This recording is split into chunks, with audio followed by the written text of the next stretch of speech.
Hello, I thought I'd make another quick vlog. And so I try to look up the founders of education in the United States, and so did many, many, many people. We have to let you know the internet right now is controlled by left-wing liberals, and you're not going to get the truth on the internet. You just won't. My hair, oh my gosh. Anyway, so I've heard a lot of things now that in a lot of places, many retired teachers want to step in and help out the current teachers and lend support. And this is true. This is true. But that the school boards and left-wing liberals are fighting it because they are no longer certified. And they want them to take all the classes and pay a lot of money to get recertified. And we are working we are not working with anyone. Everyone needs to go and turn their attention to the government. Okay? School boards, yes, and the government. School boards and the government. Not the mayors, not the administration in each school. They have nothing to do with it. It's not city council.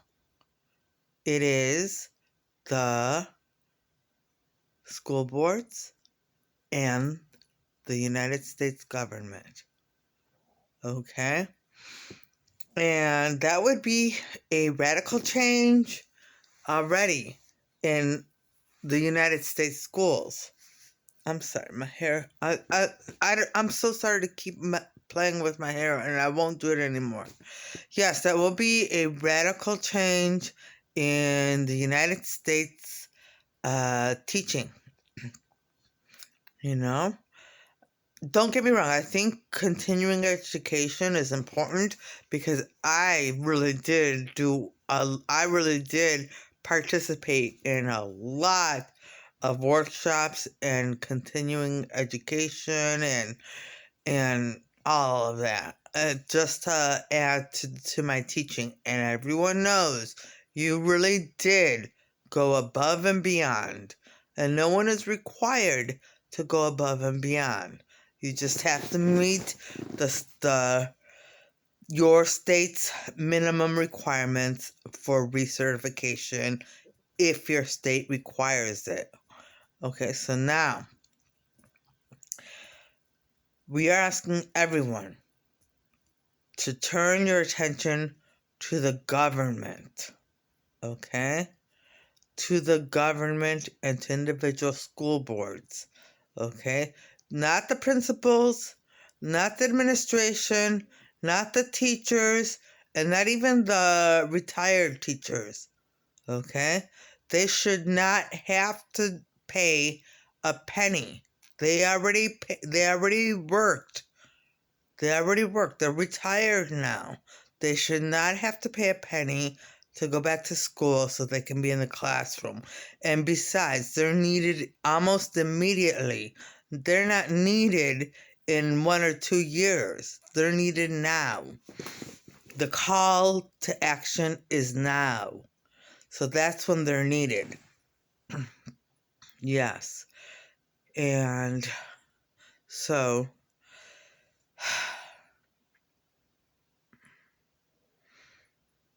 I really, I think it needed to happen. In this manner, maybe not. No, it needed to happen.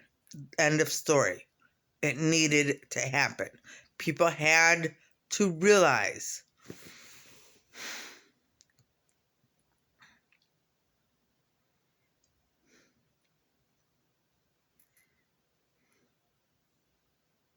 So, I really, it needed to happen. It really did. It needed to happen.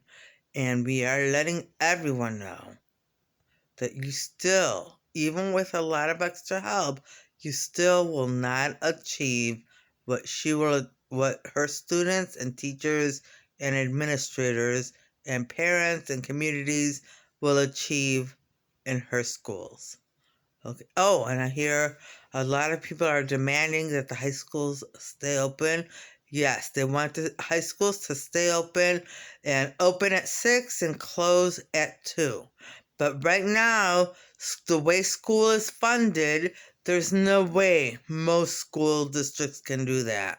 There's no way. They don't have the money to hire the people necessary. And believe me, we at CIA will not, because we are going to be in all the schools, we are not going to allow volunteers to stay with the children. You need to go through a lot of screening to be a teacher and a lot of screening to be someone who looks after students. Okay? So we cannot allow community members to just volunteer. We cannot. And okay, so that one, and well,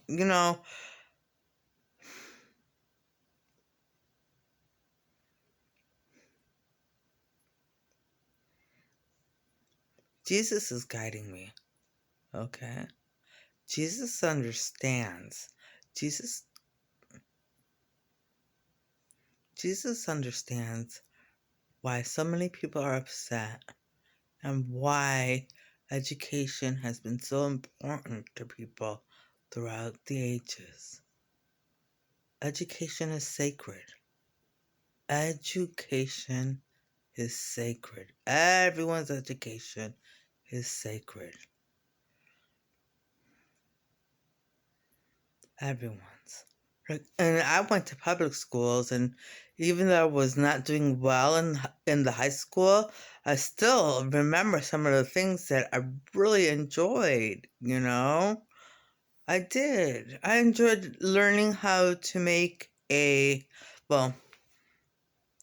woodcut in art class and engraving on a steel plate.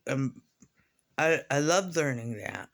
And I loved in elementary school the little things we learned, like how to spell Mississippi. I think I mentioned this before a long, long time ago. How to spell Mississippi. M-I, crooked letter, I, humpback, I. Wait a minute. Mississippi. I got it wrong. Sorry. M-I, crooked letter, I, crooked letter, I, humpback, I. Mississippi. I think I got it right. Anyway, but I'm the worst speller in the world, okay? I have a disability. So,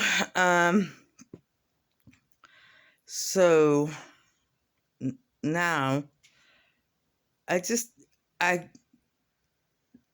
take heart, because right now whatever you learn in school is important. Anything you learn in school is important. Okay? Well, maybe not everything, because they're trying to indoctrinate you into a way of thinking and a way of life that isn't right. So maybe not everything is important.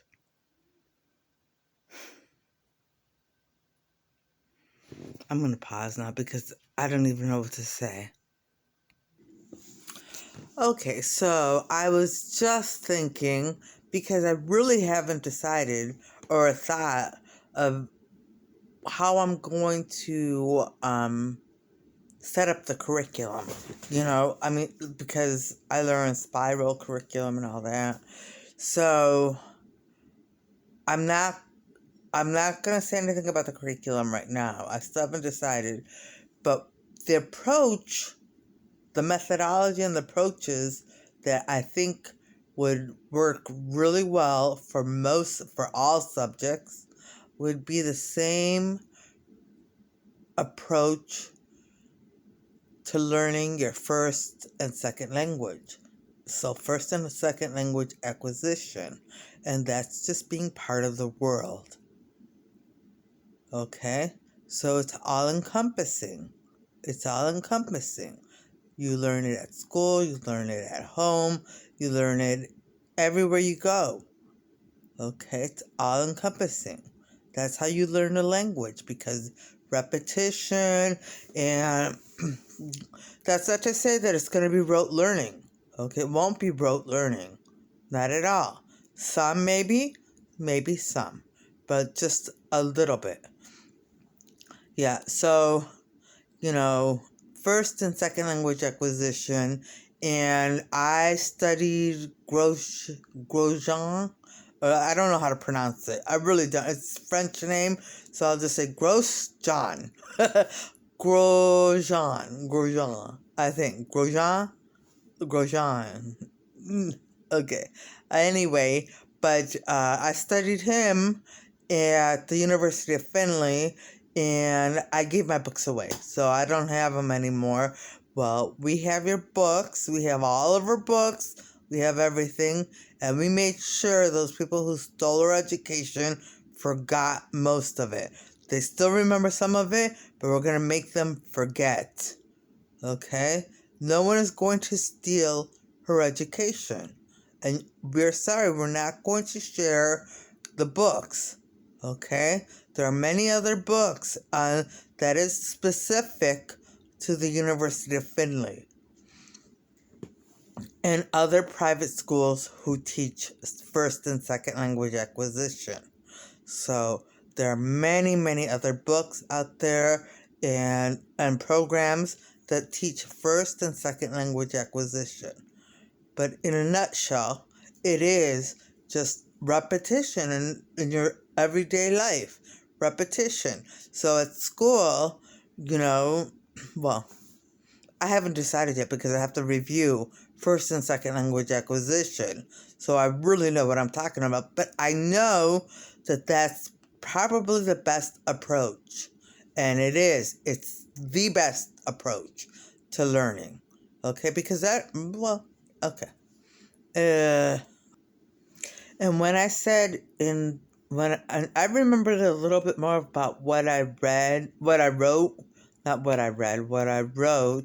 about education all those years ago. And I said that students with disability will learn at a normal rate. And so if they learn it the same way language is acquired, then they should learn at a normal rate. Okay, and if it's taught the way language is acquired, everyone should be successful. Okay, so now there's another component. So now, if you want to create the schools, at least now you know that. Okay? First and second language acquisition. That's where you should look to create the methodology and the approaches. Okay? And on that note, we are making her stop, okay? Because this is a lot for the world to take in. Okay, so on that note, we are going to end this vlog, and we are going to say, someone's joining in, I love it. And we are going to say, we hope everybody watching has a great evening tonight, and things go your way today. And things go your way. All right, bye.